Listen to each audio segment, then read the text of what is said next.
Quem entender isso, mas não estou crescendo. Não é hora de crescer agora. A hora agora é de apontar em obediência para Cristo. Não se preocupe se a igreja não está crescendo. Igreja grande não impressiona Deus. O que impressiona é uma grande igreja. Não é uma igreja grande, é uma grande igreja. Então não se preocupe, eu não estou gerando nada. Não está ainda. Mas a Bíblia diz que quando eles saíram da arca, está assim, ó. Então Deus os deu filhos e filhas. Hebreus 11, versículo 7, pela fé Noé, divinamente instruído acerca de acontecimentos que ainda não se viam, sendo temente a Deus, aparelhou para si uma arca para a salvação da sua casa, pela qual condenou o mundo e se tornou herdeiro da justiça pela fé. Noé foi o quê? Divinamente instruído. Você não pode cuidar de uma coisa do céu aprendendo com a terra. As coisas do céu só o céu pode cuidar. As coisas do céu só o céu pode dirigir. Ninguém da terra pode curar a terra. Lembra quando a mãe de Sansão, a esposa de Manoá, ela recebeu a visita do anjo? Em Juízes capítulo 13. Ela recebeu a visita do anjo e o anjo disse: eu vou te dar um filho, mulher. E ele vai ser nazireu de Deus. E ele vai destruir os filisteus. Ela corre para Manoá e diz: olha, um homem apareceu para mim. E ele disse que eu vou ter um filho. Eles já eram velhos. E Manoá disse: se ele aparecer de novo, me chama. E Manoá orou e disse: se aparecer de novo, me chama. E Manoá disse: Senhor, faz com que o homem que tu mandaste a falar com a minha esposa volte e fale de novo. O anjo voltou. Ela chamou Manoá e Manoá perguntou: é verdade que tu falaste para minha esposa que nós vamos ter um filho? Ele disse: é, vamos ter. Vocês vão ter um filho. Aí Manoá faz a pergunta que eu acho que, ele acertou. Ele falou assim: e quando o menino nascer, como que a gente cuida do menino?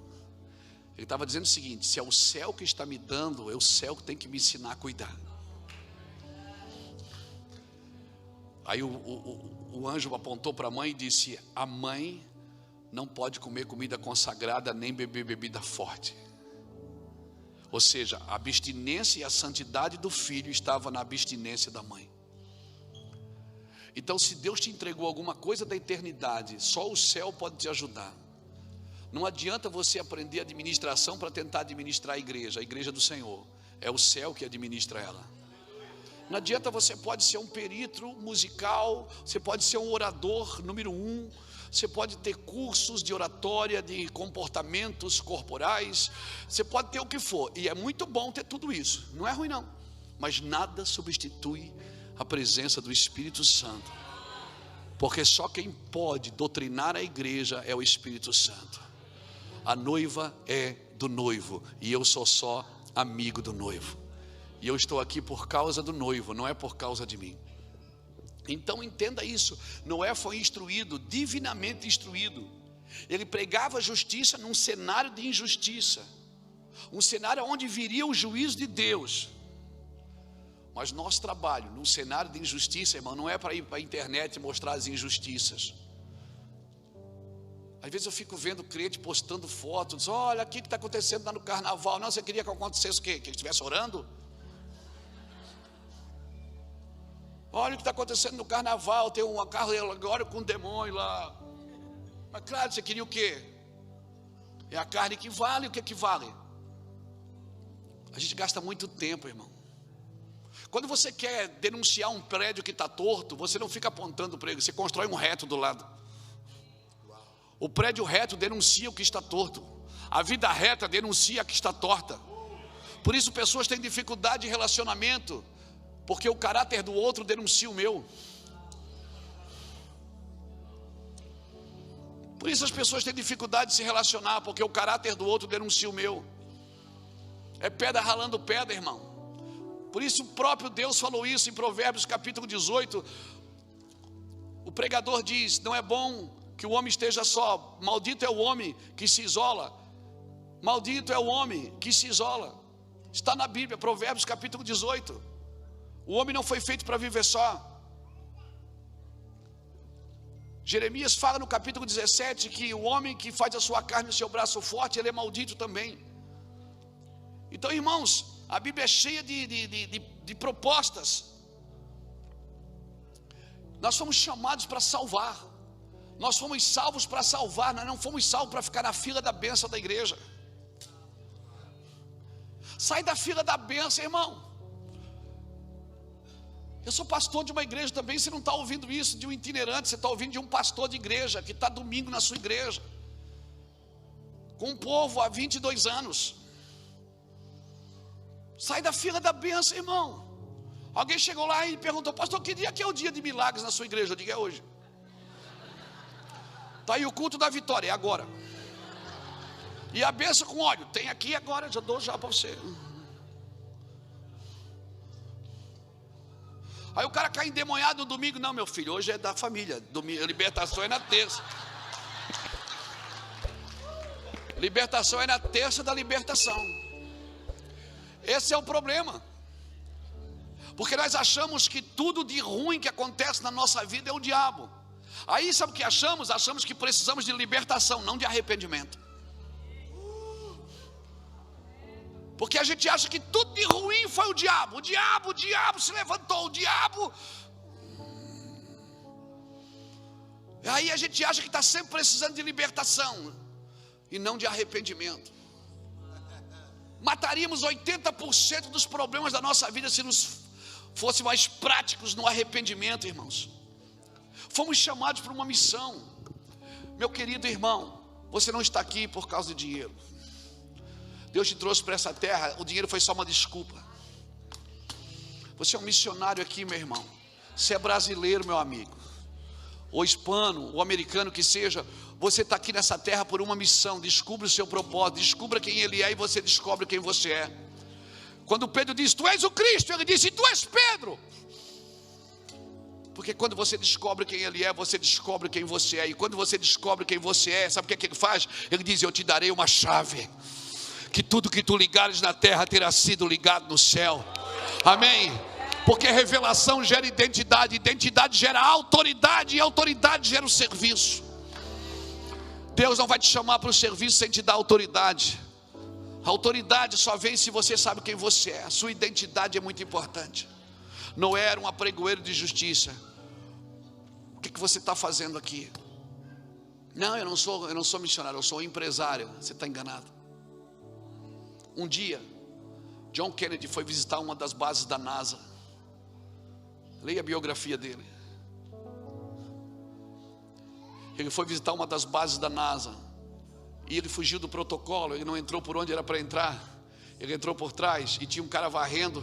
E quando o cara viu o presidente, ele parou e bateu continência para o presidente. O presidente: tá, o que você está fazendo aqui? Ele disse: senhor presidente, eu estou ajudando o homem a ir para a lua. Ele não falou que estava varrendo uma sala. Ele disse: eu estou aqui ajudando o homem a ir para a lua. Porque não é o que você está fazendo, é o senso de pertencimento que você sabe que você tem.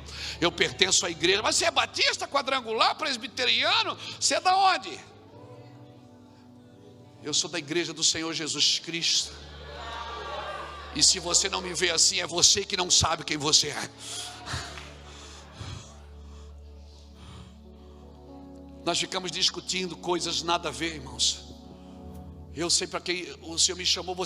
Nós precisamos descobrir para quem o Senhor nos chamou. Deixa eu contar uma historinha para você, engraçada, mas terrível. Deus chama Noé, 100 anos, 120, em alguns lugares falam que foi 120, ok, eu quero entender que Noé é um garotão, 600 e poucos anos. Deus disse: você vai fazer uma arca, um navio. Ele nunca viu um,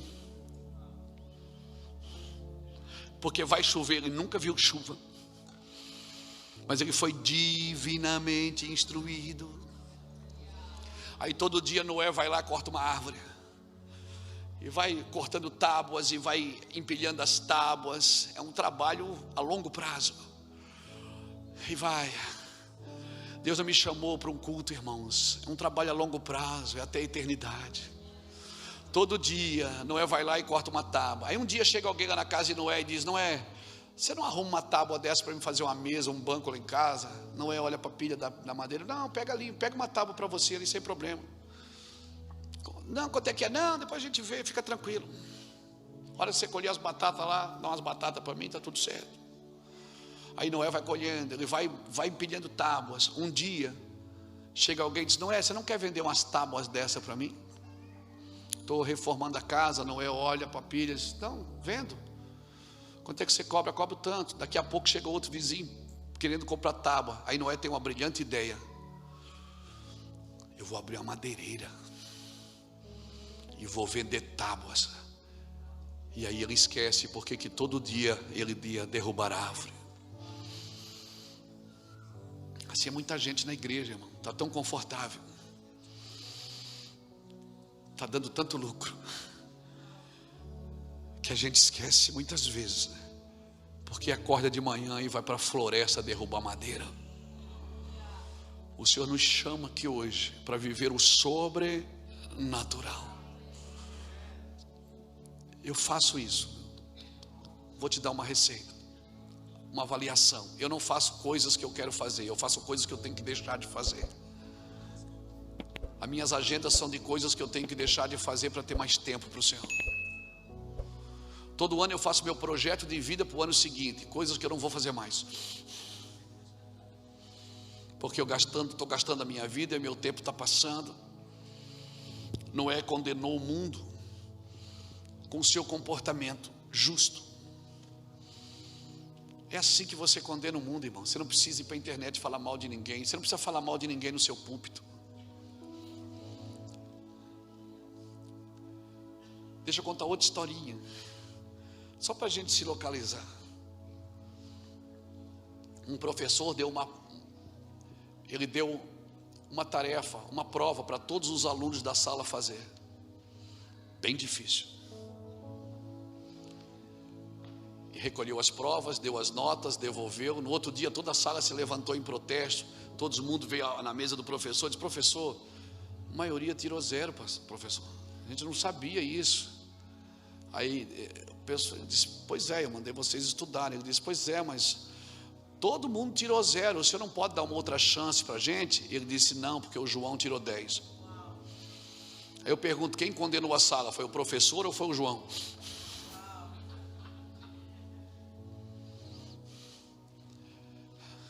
Sabe quem é que condena a injustiça? Não é Deus, é quem vive injustiça ali dentro. Sabe quem condena a injustiça? É quem vive injustiça ali dentro, irmão. Ofni e Finéias, 2 filhos de Eli, adulteravam, comiam do sacrifício, faziam o diabo. Nunca aconteceu nada de ruim com eles. Filho de Eli, um líder que já estava meio desviado. As 3 vezes que Eli aparece na Bíblia, a primeira, ele aparece sentado. A segunda, deitado. A terceira, sentado numa cadeira, encostado na coluna do templo. Ou seja, aquele homem cansado, sentado na estrutura. E ele cai e morre e quebra o pescoço.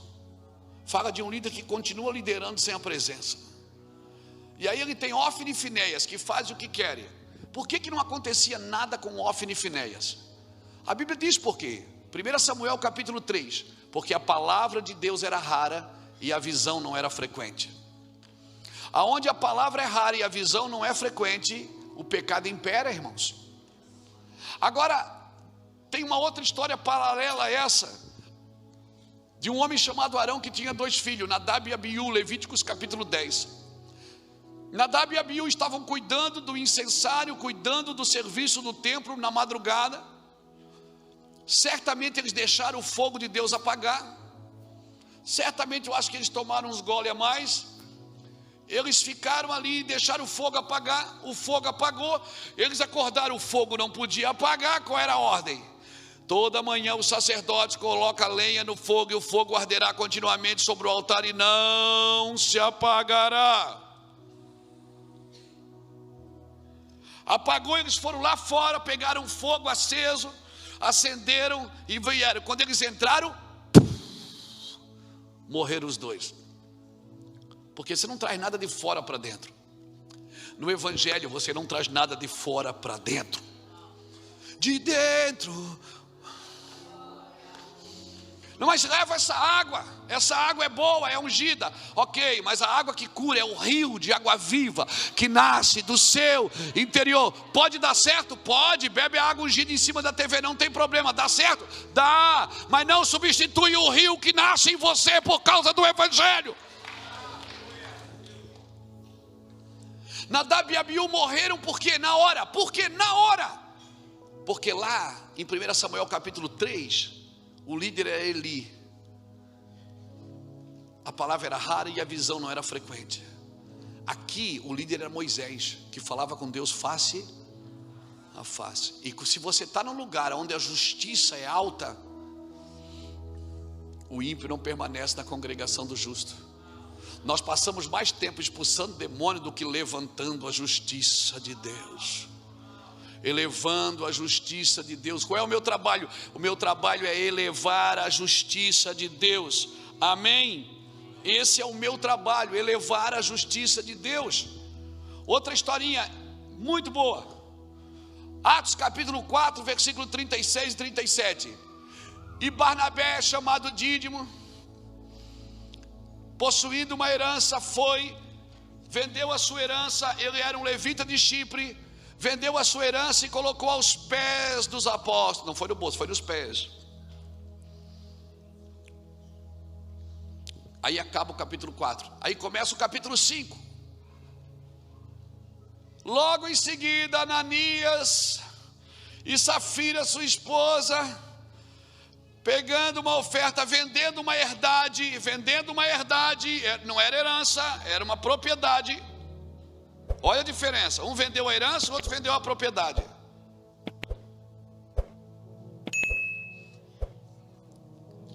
Apresentando-se diante do apóstolo Pedro, depositou. Pedro disse: ô mané, por que você está mentindo?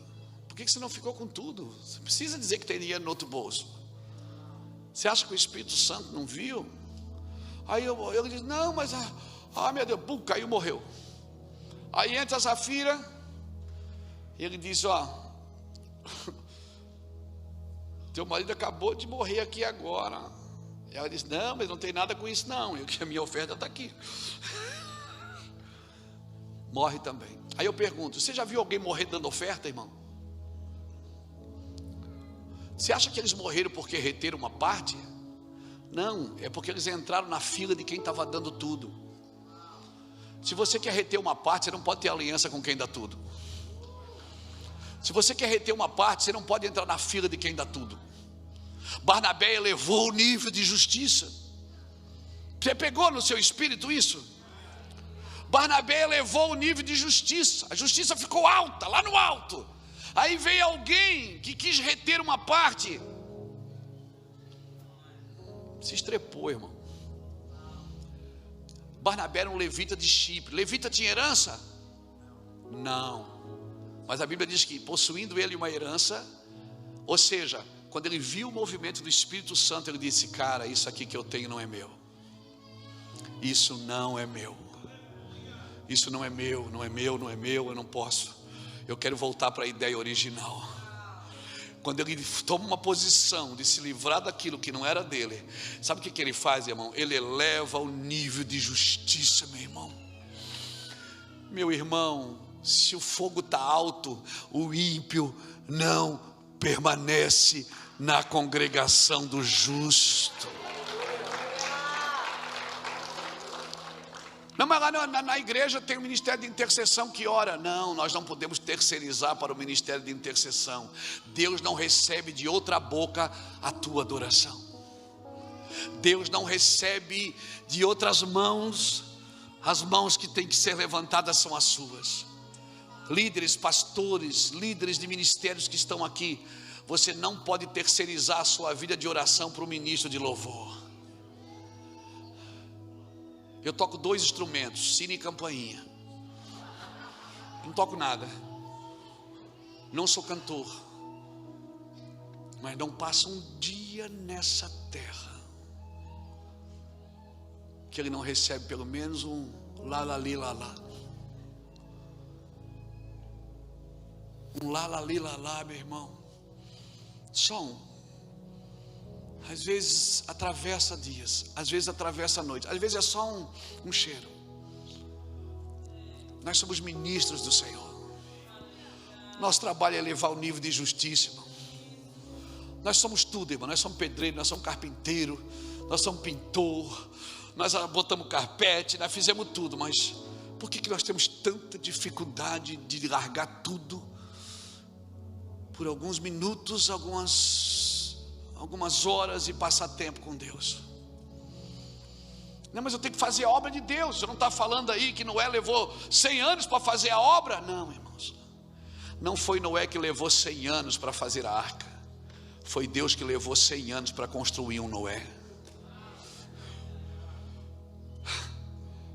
Porque não é o que você faz para Deus, é o que você está se tornando por aquilo que você faz.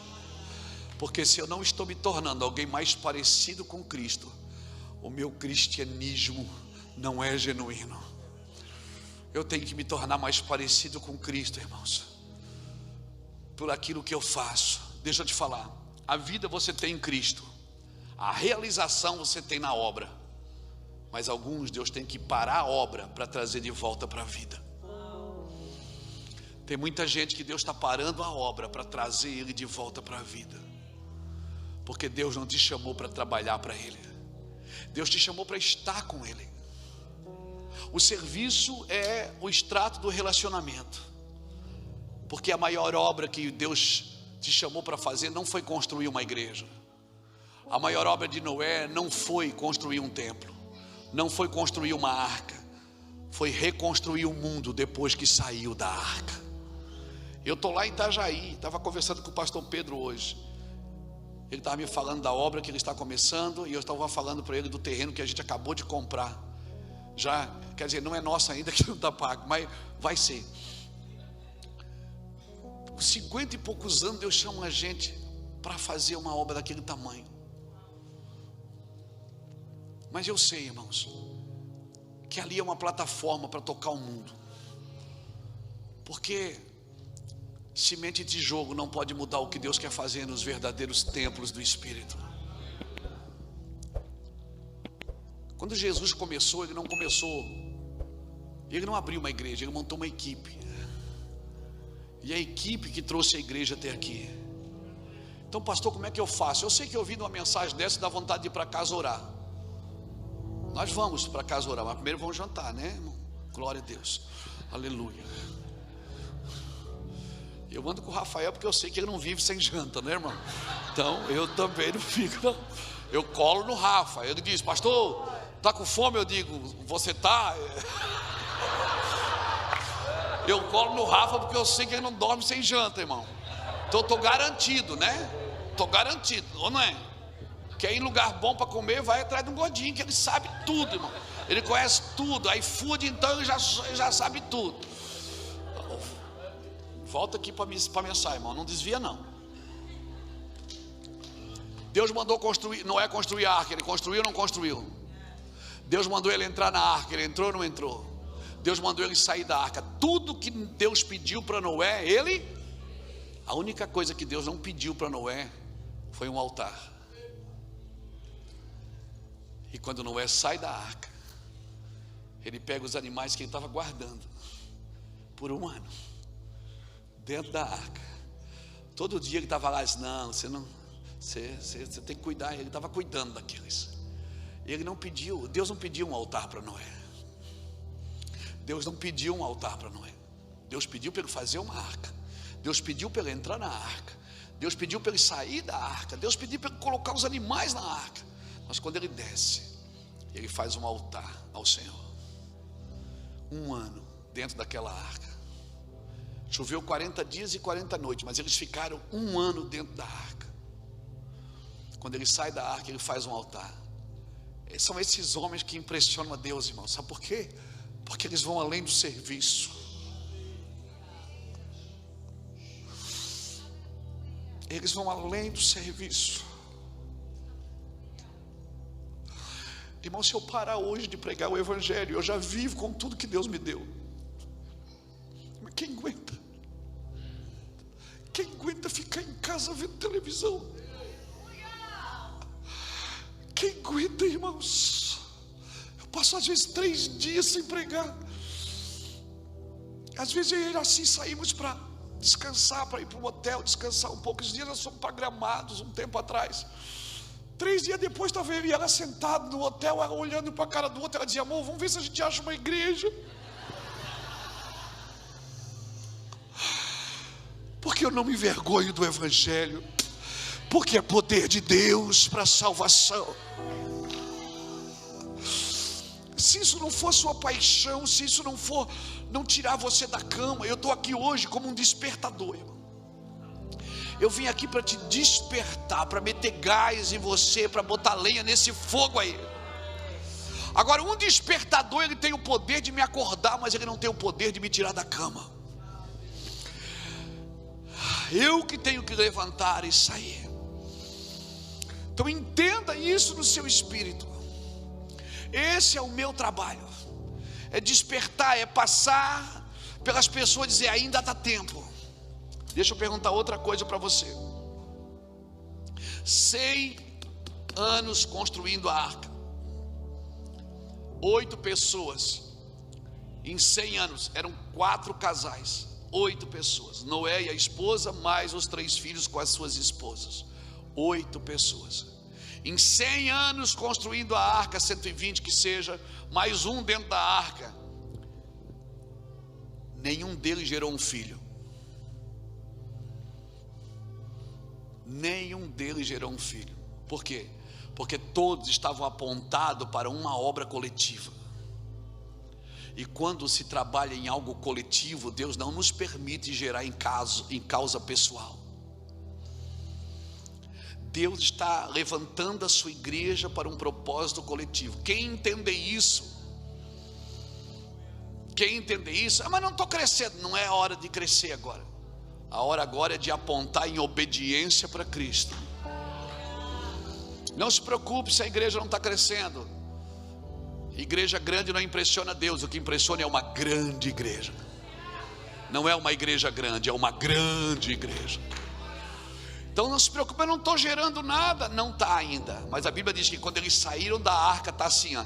Então Deus os deu filhos e filhas.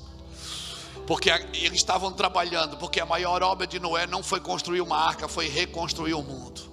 Talvez você não está vendo avanço. Você trabalha, faz, não tem avanço. Mas se junte com quem está fazendo a mesma coisa. Mas não congrega comigo, não tem problema. O que me une a você não é a casa, é a causa. Não adianta estar na mesma casa se não tem a mesma causa. Tem gente que está na mesma casa, mas não tem a mesma causa. Tem gente que está em casas separadas, mas a causa está os unindo. Pega na mão dessa pessoa que está do seu lado, ajuda ela a ficar de pé agora. Aleluia. Deixe seu like, compartilhe. Assim outras pessoas também serão alcançadas. Com isso, você nos ajuda a evangelizar.